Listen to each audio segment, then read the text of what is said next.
Discuss this further, because joining me from New York is Jeremy Butler, who left active duty in 2005 as a lieutenant with the US Navy, and he's still in the Naval Reserve and also runs the Iraq-Afghanistan Veterans of America, which is a non-profit organisation for veteran support. Thank you for joining us. Just that last point about the slight switch in support towards the Democratic side, just how significant is that, and why does this matter?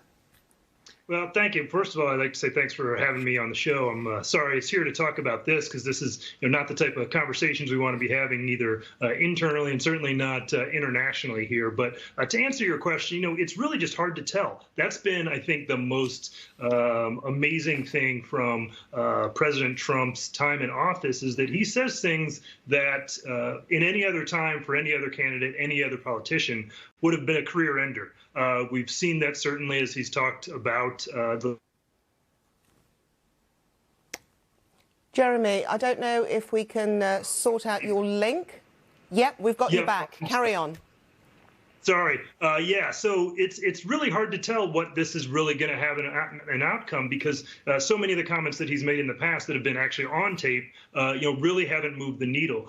These are alleged comments, so it's going to be interesting to see if these really stick or if these are going to be something that his supporters just pass off as fake news. How is this being received? Yes, they are alleged comments, but we have heard him make comment on tape, on camera about Mr. McCain. How are they being received within the military world and active and the veterans as well? Yeah, I think these really are hitting with a much heavier impact even than the comments about Senator McCain. When he first made those comments back during the last campaign, I think they hit really heavily, but then we unfortunately have sort of gotten used to some of these comments about some veterans.